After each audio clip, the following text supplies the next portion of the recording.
매일 아침 꼭 챙겨야 할 뉴스 딱 3개만 골라서 깊게 들여다보는 뉴스 세계 시간입니다. 수요일에는 서울신문의 김진아 기자와 함께합니다. 어서 오세요. 네, 안녕하세요. 자, 첫 소식 전해주실까요? 네, 문재인 대통령이 어제 내년도 예산안 시정연설에서 정시 확대 방침을 밝혔습니다. 네. 연설 내용을 보면요. 국민들께서 가장 가슴 아파하는 것이 교육에서의 불공정입니다. 정시 비중 상향을 포함한 입시제도 개편안을 마련하겠습니다. 네. 라고 밝혔습니다. 네. 문재인 대통령이 대입제도 전반 재검토를 지시한 이후에 정시 비중 상향이라는 구체적 방향을 말한 건 처음이었고요. 네. 문재인 대통령이 이렇게 밝힌 배경이 조국 전 법무부 장관 딸 입시 특혜 의혹이 있었으니까 네. 거기에 대한 지금 국민들의 분노가 좀 크잖아요.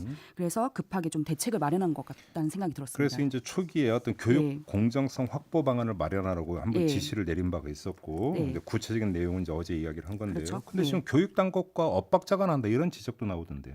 네, 교육부도 좀 당황한 눈치가 있더라고요. 네. 교육부가 그동안 정시 확대 가능성을 일축해 왔는데요. 네. 유은혜 부총리가 시정연설 하루 전인 월요일 국정감사에서도 정시 확대 요구는 학생부 종합전형에 대한 불신 때문이니까 학종 공정성 강화에 집중하고 있다고 했었습니다. 예. 그리고 또 제가 민주당을 출입하니까 민주당을 좀 알아봤는데요. 네네. 정시 확대 방안은 검토하지 않는다는 게 좀 입장이었습니다. 네. 예, 그래서 일부 의원들만 정시 확대를 개별적으로 주장하고 있었는데요. 그래서 이것 때문에 좀 당정청 간 엇박자가 아니냐라는 네. 해석이 나왔습니다.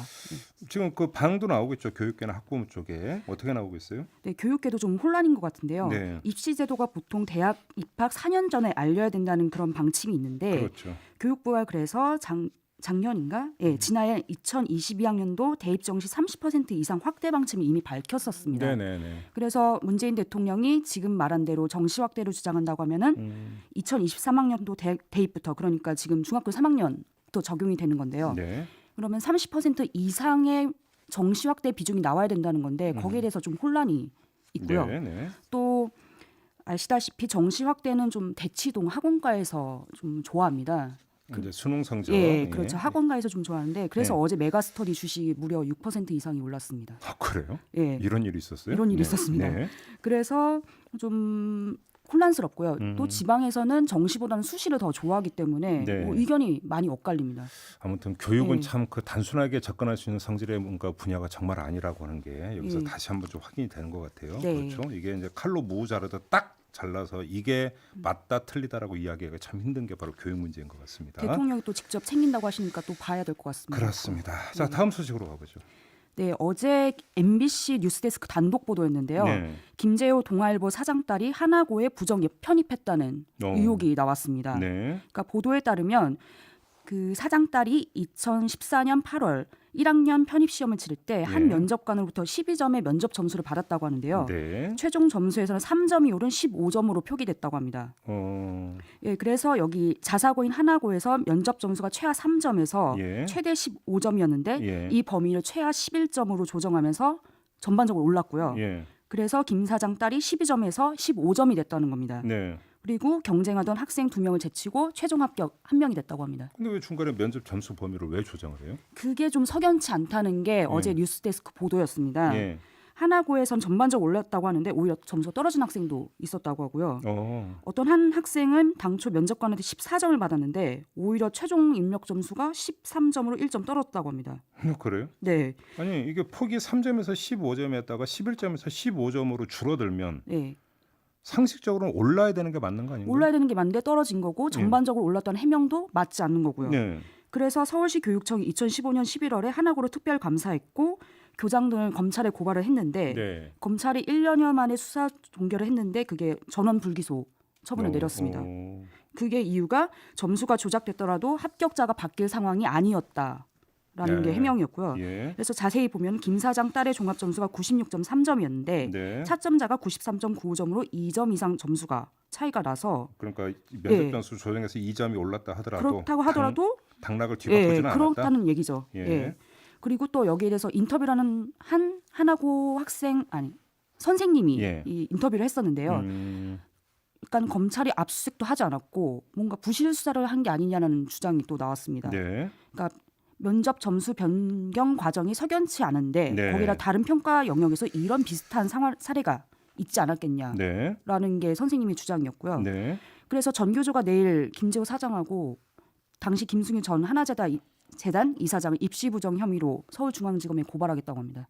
그래요? 예, 그래서 수사로 좀 자세한 내용이 밝혀질 것 같습니다. 정말 비교되네요, 그죠? 네. 뭐하고 비교되는지 아시죠? 네, 말하진 않겠습니다. 네, 너무 심하게 비교가 되는 것 같은데요. 네. 아무튼 근데 네. 이제 정교조가 고발을 하면, 예, 그러니까 수사 이제 그 2탄이 시작이 되는 거잖아요. 그렇죠. 이것도 정말로 탈탈 털지. 탈탈 떨지 한번 어떻게 될지 좀 지켜볼까요? 지켜봐야 될 것 같고 네. 또 김 사장 측도 법과 원칙에 따라서 대응하겠다고 했으니 예, 좀 봐야 될 것 같습니다. 특히나 그 교육 문제는 법과 원칙에 따라서 해야 되는 거죠. 네, 백년지대계 네. 중요합니다.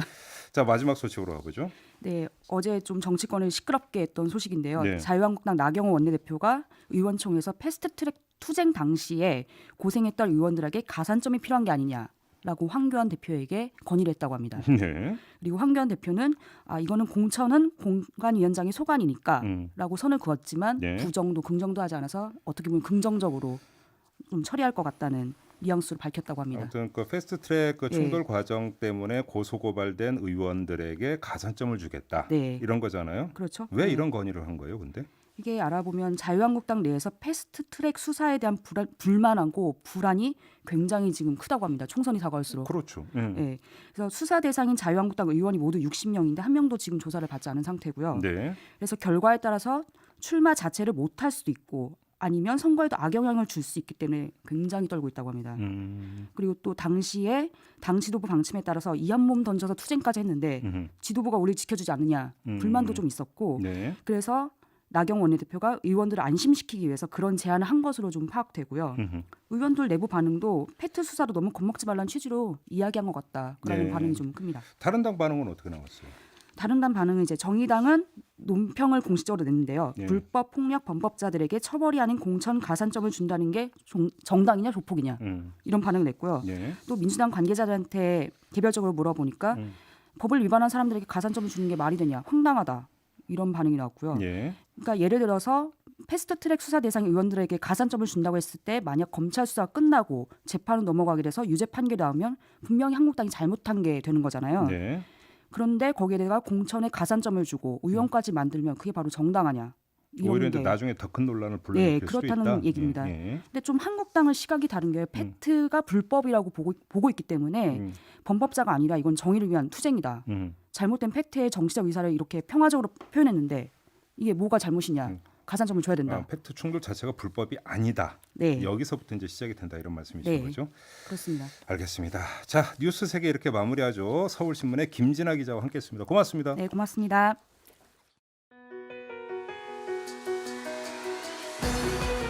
이슈의 핵심을 꿰뚫는 예리한 시선, 믿고 듣는 진품 시사 김종배 시선 집중.